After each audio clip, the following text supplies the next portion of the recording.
Welcome back to Persona Q Shadow of the Labyrinth. Last time we ventured into the realm of the conveyor belts, slash kind of the Team Rocket hideout from Pokemon Red and Blue. But anyway, this time we're actually going to start by going to the Velvet Room because I thought this might happen right now. There's something new for us there.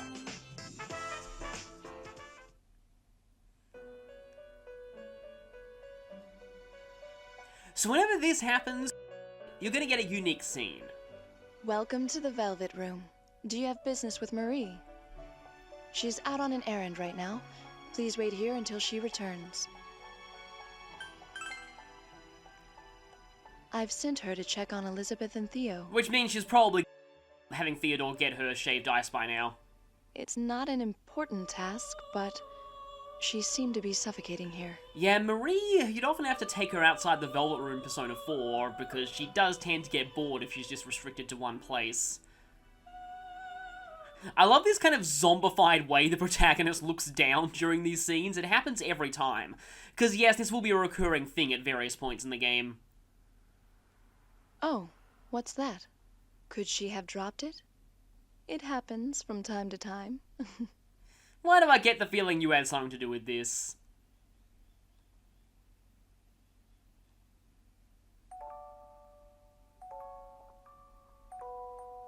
Pandora. Can't you see the tears of sorrow? Can't you hear the songs of sadness, even when they drown the world? Hearts of lies, hardened with lies. You're satisfied with lies. I'll teach you what truth is. I'll open Pandora's box. I am the liberator, the lonely savior. Your life is mine.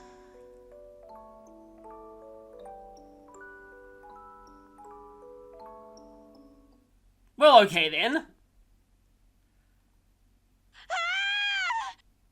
This isn't what it looks like. It's just, my pathos was screaming out and it's not like they're poems.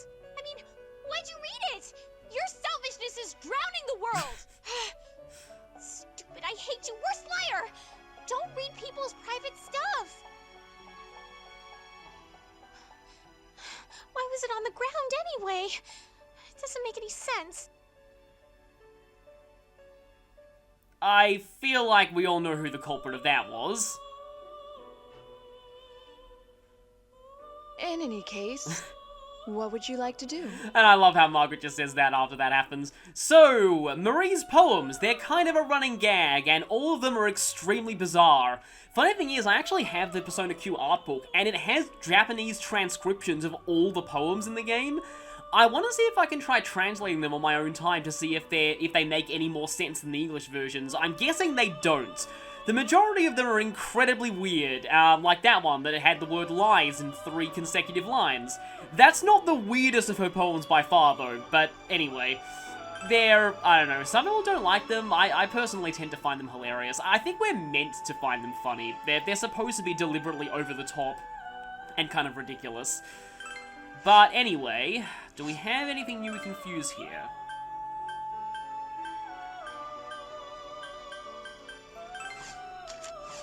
I'm kind of liking Eligor, actually.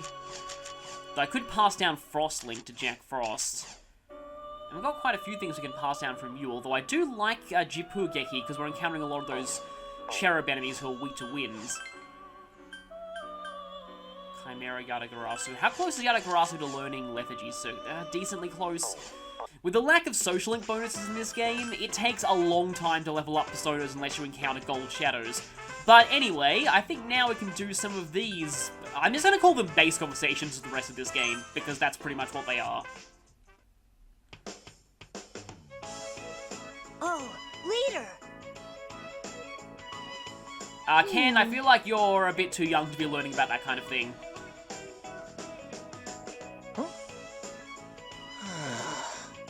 Yosuke, you're just trying to cover up the fact you suggested that in P4. What? Yeah, they all learn firsthand just how lame group dates can be when they're awkward. Ah. Oh, trust me, you haven't seen it.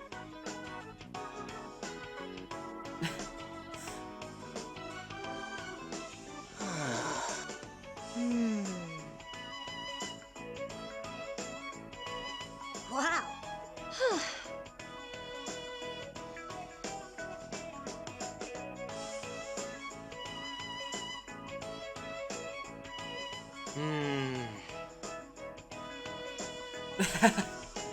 Admittedly, that sounds kind of amazing. You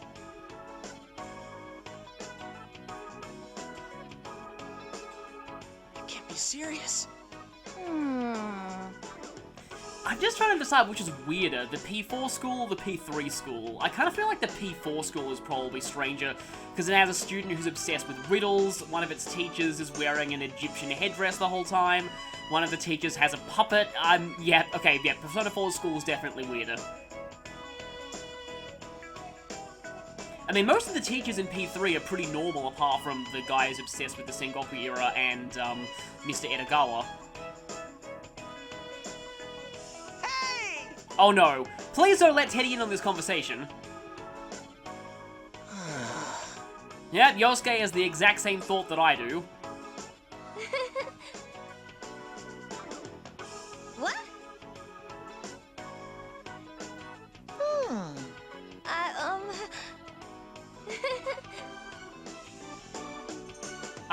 So he left you alone with Teddy. That's a terrible idea. I'm counting on you. What?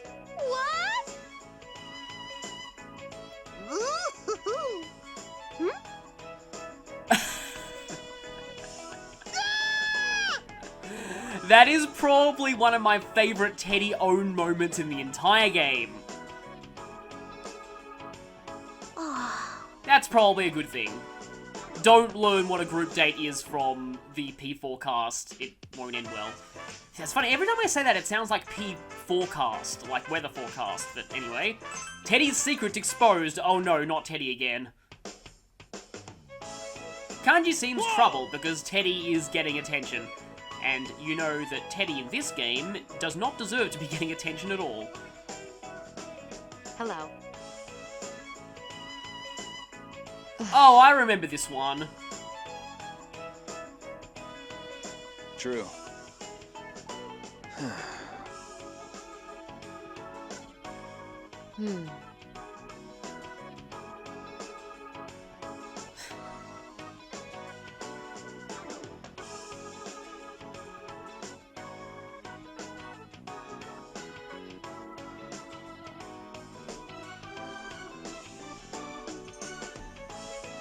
Actually not true, because like I've said before, there are costumes in P4 Golden that let Teddy fight in his human form. What did you say? Wait, Ray has tried on the costume? No, I think it only works for him.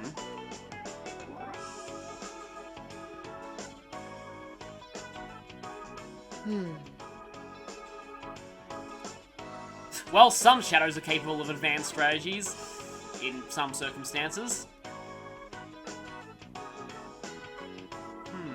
For crying out loud. Well, this is totally not true in this, version of the game.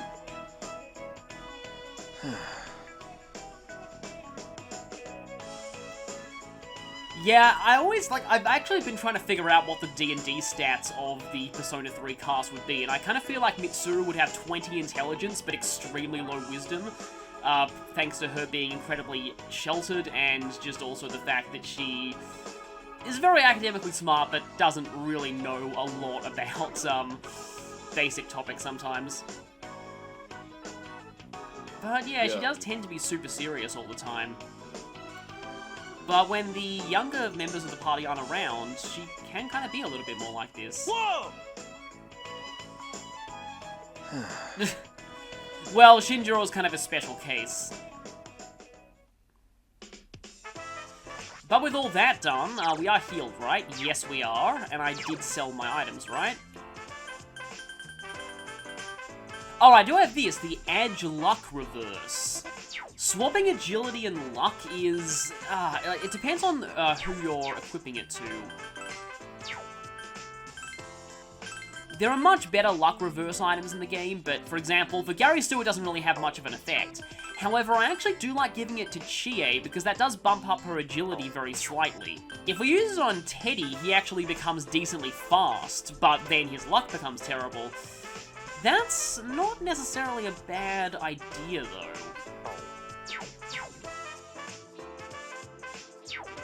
There are some gimmicks regarding reverse items that can kind of work for Teddy, but usually it's not that useful. Anyway, who are we bringing to the labyrinth this time? So yes, everyone's level 15 except Junpei, so Junpei is definitely coming. I need to take off that growth item that I have on Mitsuru, though. Actually, there are some enemies weak to dark in this area, so I'll bring Koromaru. The unfortunate thing is, I might want to continue to bring Teddy, because we haven't really used him for that much. And then, who else haven't we used in a little bit?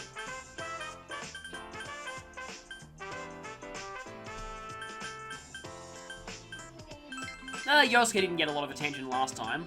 Oh hey, every single person in my party uses slash attacks. I think from now on I'm just going to skip all of the sub-persona equipping and just show which ones I've used. You're sticking with Archangel, Yosuke is getting Eligor for Bloody Vanguard, Junpei is getting Oni because obviously strength-based persona, Teddy is going with Yatagarasu for the Kulimpa because of his high luck, but also I really want to get him with Lethargy Circle. Koromaru is equipping Incubus because I want him with Impure Reach, and I'm switched over the Navigator to Reset now. So, I guess I have to do this equipment then.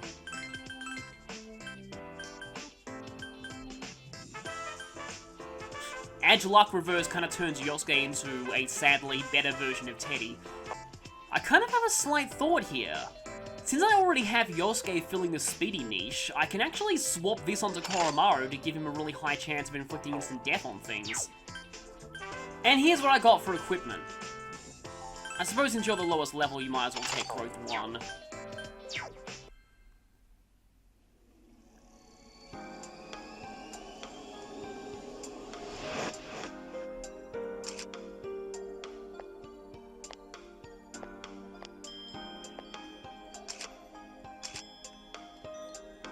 Okay, so we can use this shortcut to get closer to that area that we wanted to check out before.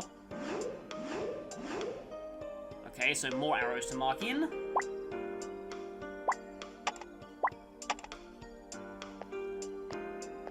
And just more of the general floor to mark in.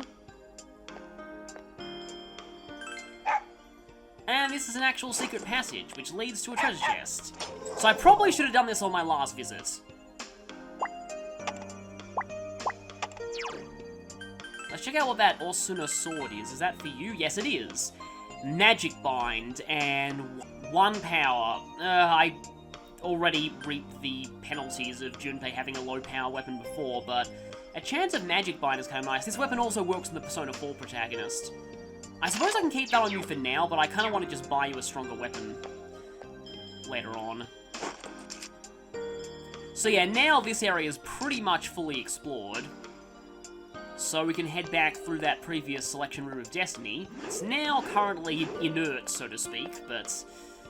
Over here! There is something kind of unique about this dungeon that we'll encounter once we've finished it for the first time.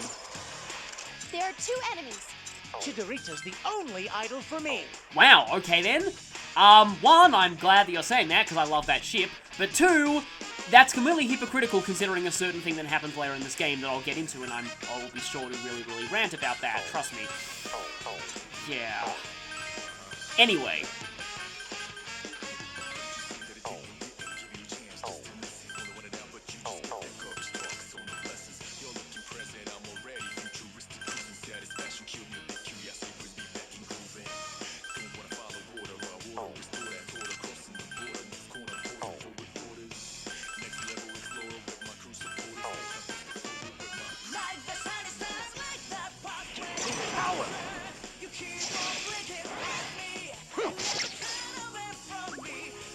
And there's that panic sword that I found on the protagonist in the last floor. In a party full of characters this slow, Koromaru's reversed agility and luck is actually not impacting me as much as you think.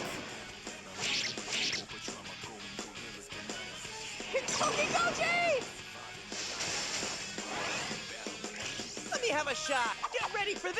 I think we've seen this one before. What? That wasn't enough? That one's weak against ice, okay? So it does hit multiple enemies, which is pretty cool. You can see just how, like, the comparison between the health of these two enemies, you can see just how much Link skills help in taking enemies out quickly. That Frost Link did quite a lot of damage. Let's do this. And there's also Bloody Vanguard in effects. Works very well on fast characters like Yosuke and Koromaru. The difference in damage is only kind of slight at this point, but combined with Link's skills, it can be pretty effective. But later on, we'll learn skills that make Link's even more effective. Links get pretty crazy later in the game. My claws had it covered. Not really, since those claws I'm using on you currently only have 1 power. Actually, let me just quickly show you something. Junpei, I believe, has actually learned Death Chaser at this point, and I kept calling it Death. I kept calling Death Counter Death Chaser in the last part. Yeah, here we go, Death Chaser. So, this lets you follow up regular attacks on your row, but here's the thing. Links trigger Death Chaser, and Death Chaser triggers Links. So with the right setup later in the game, you can have enemies getting hit 10 times per individual attack on your side. It can get pretty crazy, especially if you combine that with Power Charge. Because if the first hit of a Link is Power Charged, every additional Link hit will also be Power Charged. That adds up very quickly. We're talking like 20,000 damage per Link hit every turn. There are 3 enemies. Good luck. That is one heavy shadow. Please, come again. Well, that's that. I don't know why, but I kind of have a soft spot for shop attendant-related one-liners. I know that's a very overly narrow thing, but I don't know, I've just always found them kind of funny. Go me! But it might be because I grew up with a satire show called The Chaser's War and everything that had a character called the Crazy Warehouse Sale Guy who was kind of a parody of that kind of advertisement, and it led to some pretty funny things. Anyway, no one who was not Australian did not grow up during my generation would get that. But anyway, we got the mobile Ankh from that chest. Reduced chance of paralysis. Considering that I have personas that actually null paralysis right now, that's not entirely the most useful thing. And I see the encounter rate in this area is still as insane as it used to be. 3 shadows, and I'm missing data. Time to rock! Well, you're new, Elegant Mother. Okay, it's weak to both light and dark. This shouldn't be too bad. The weird thing is, like, unlike the original Persona 3 and 4, I tend not to really remember very much about what individual enemies... Yeah, you guys are weak to ice. I don't really remember much about the ability, like the skills that individual enemies have, unless they're really memorable, like some enemies in the next dungeon. Probably because battles tend to last much faster in this game, thanks to instant death being so good and you being able to cripple enemies easily with status. It does feel like it's a bit more of a faster-paced combat system than Persona 3 or 4, but then again, I am used to the PAL version of Persona 3, which apparently has a much, much lower, just general animation speed in battle. It's interesting just watching other people play Persona 3 and just how much faster the animations are. Because for some reason they really lowered the speed of the battle system in the PAL version. Beyond the PAL version being 25 frames per second instead of 30. Or is it 50 as opposed to 60? It tends to get a little bit confusing. Keep our cool. Yosuke, you just unintentionally made a pun. I am disappointed. I think these enemies will be gone quickly enough that I won't need to heal Junpei yet. But I could be horribly wrong, we'll see. I am really liking this Frost Link plus Bloody Vanguard combo. That didn't die? Well, it's gonna die now at least.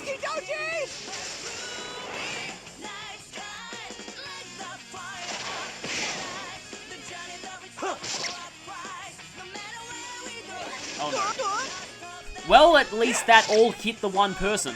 So that's actually randomized as My circus of miracles is just beginning. to who it targets on the row that it aims at. So all of those hitting Yosuke was incredibly lucky because, of course, Junpei's weak to that. If any of them had hit Junpei, he would have been gone.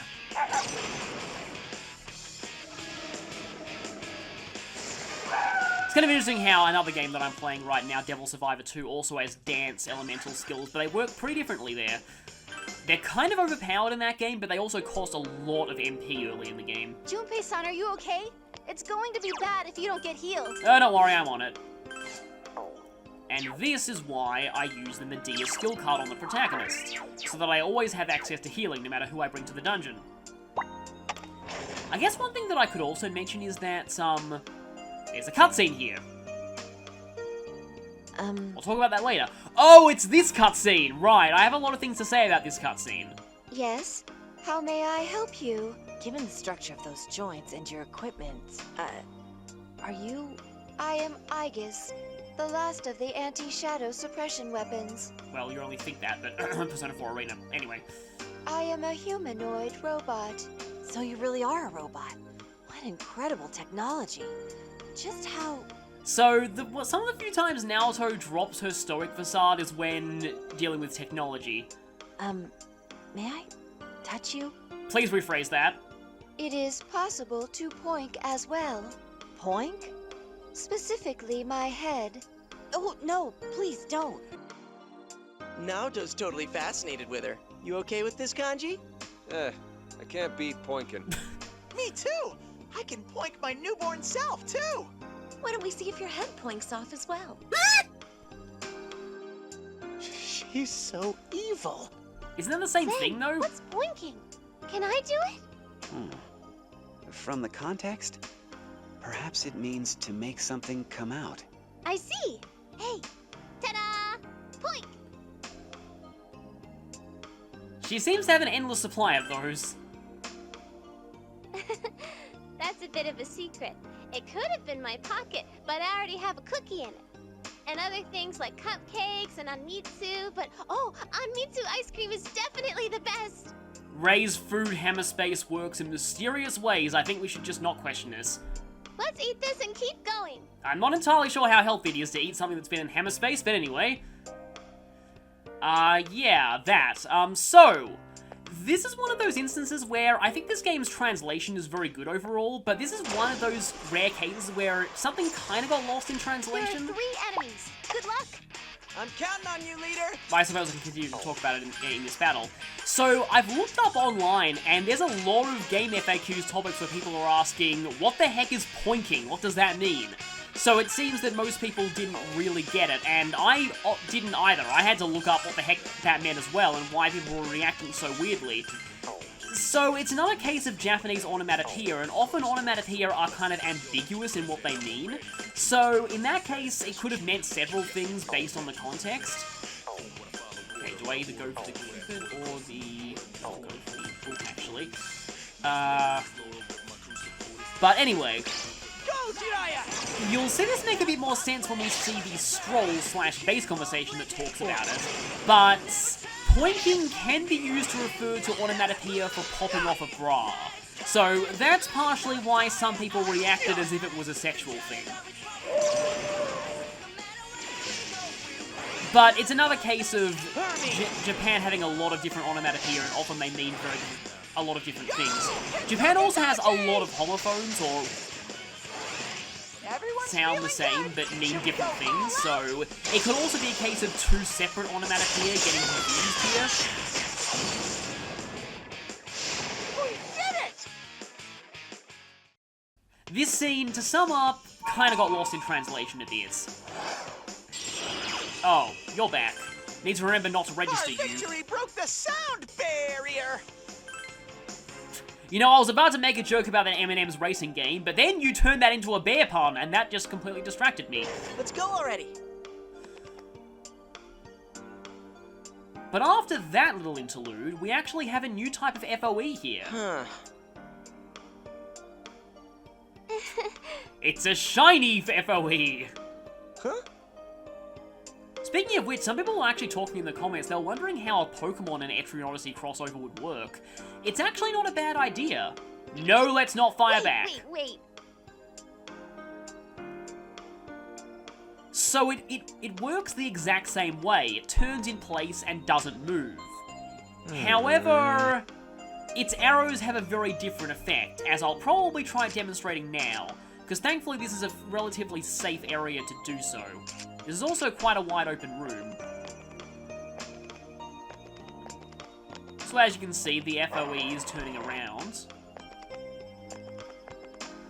I'm not going to get shot by it right next to it. If you want to try and demonstrate what getting shot by it does, you want to be standing here. What's that, punk? Huh?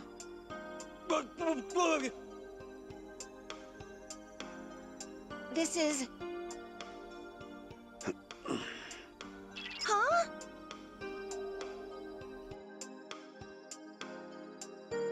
Hey, get it together! It's dangerous to get that close to the FOE! So rather than just randomizing your controls, when you're shot by an arrow from this FOE, any directional button you press will make you walk one step closer to the FOE.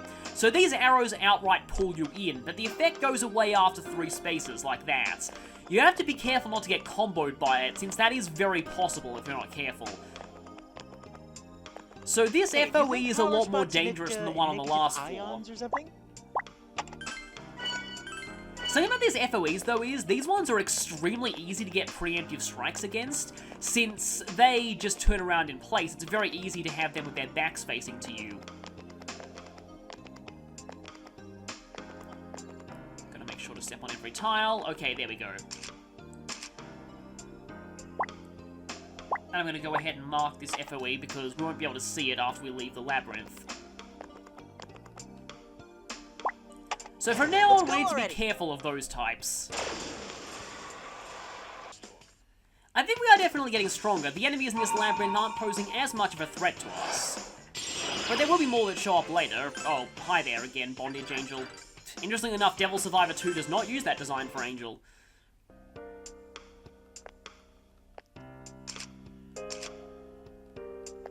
But anyway...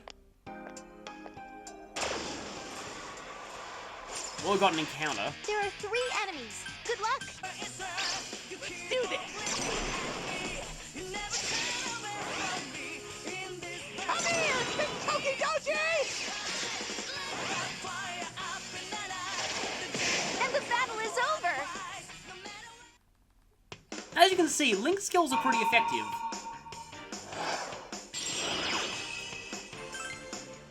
My claws had it covered. They actually did in that instance.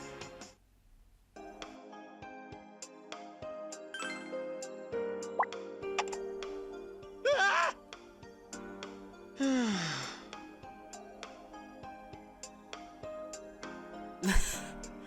Well, he doesn't really have much control over dead ends in there because they tend to be randomized.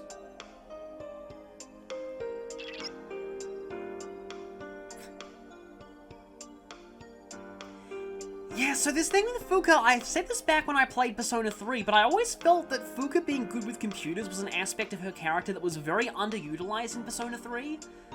You see it show up more often in spin-offs than in P3 itself. Huh?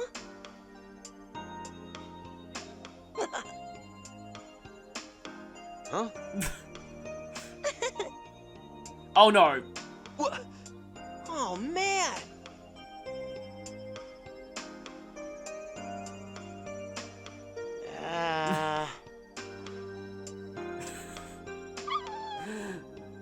Yeah, so Fuuka is just as bad of a cook, if not even worse, than the P4 girls. Well, apart from Naoto, who's actually decent.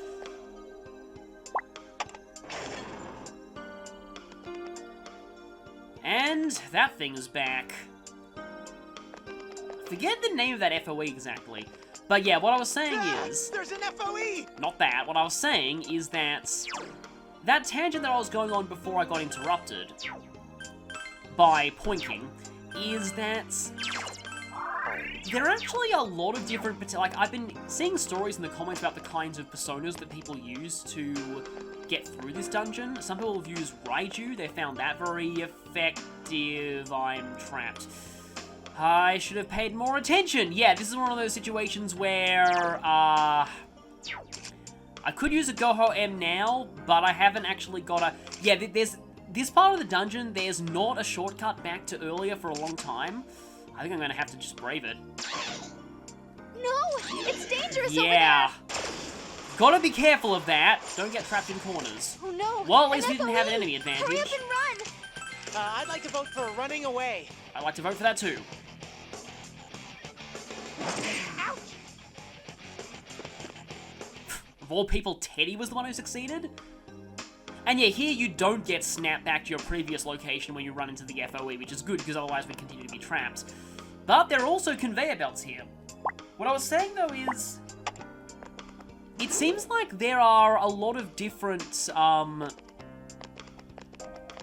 there's a lot of options that you have in this game at various points, especially since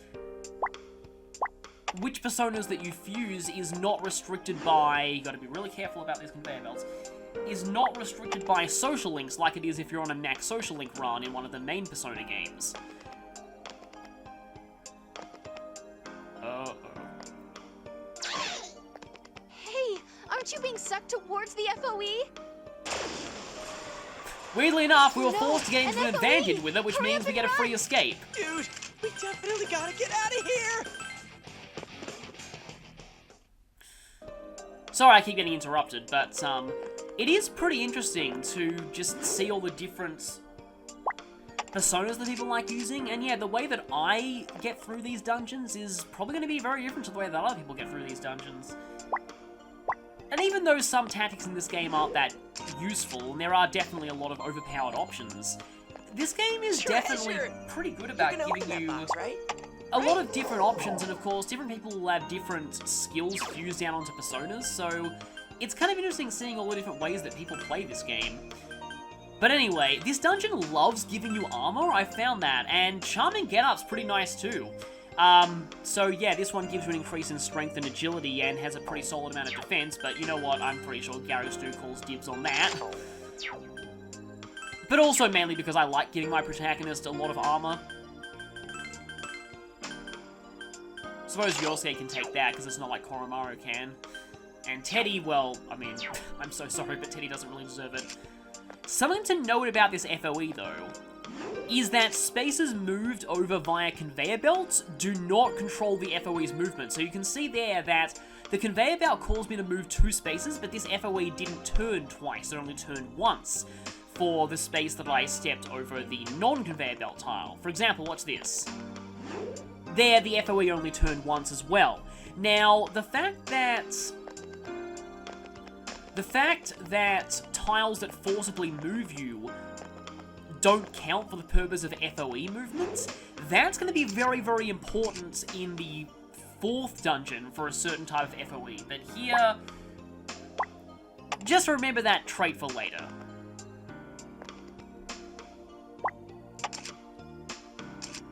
We've still got quite a few areas to go through.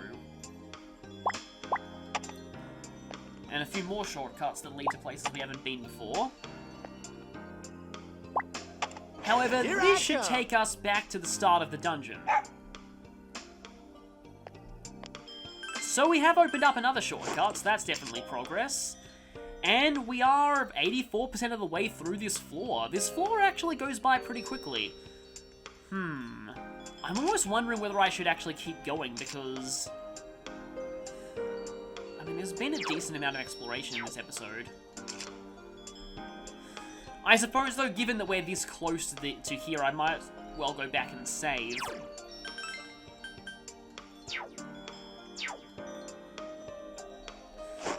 Okay, I think I'm actually getting cocky, but I'm gonna keep going. Just, we're 84% of the way already. There are 3 enemies. Good luck. That crown's magic is a royal pain. Get it?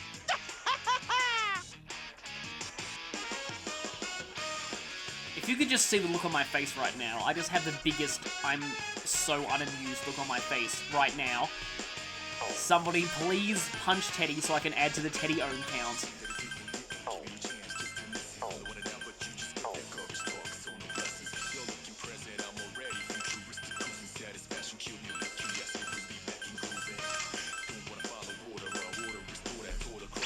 Persona!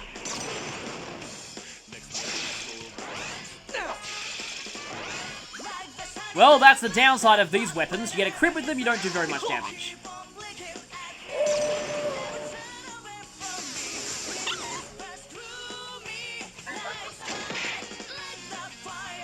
Oh, hey, that actually counts for links. Nice to know.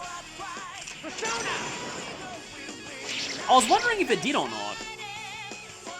I wonder if that damage is boosted by... No, Bloody Vanguard only affects allies, not enemies. 2 enemies left. Let's keep our cool.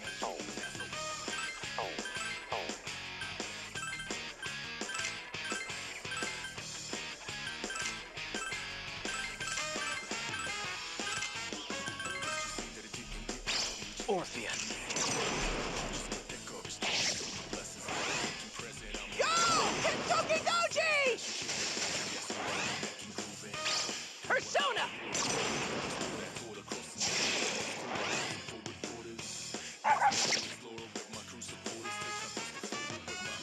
You call for a hero?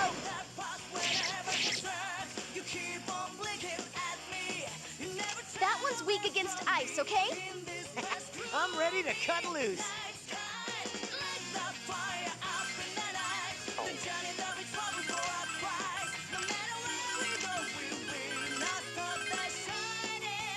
Persona!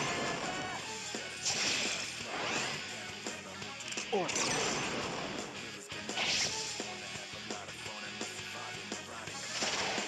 All right! Great job! Do your best next time, too. And Incubus learns Lullaby Song, which really I don't think there's much reason to have that when we have Tantarafu. I know that enemies that get knocked out of sleep do seem to take more damage, but yeah. Oh look! Marmudo plus Impure Reach! That's an amazing combination! Yosuke-senpai, watch out! You're hurt! I guess he kind of is.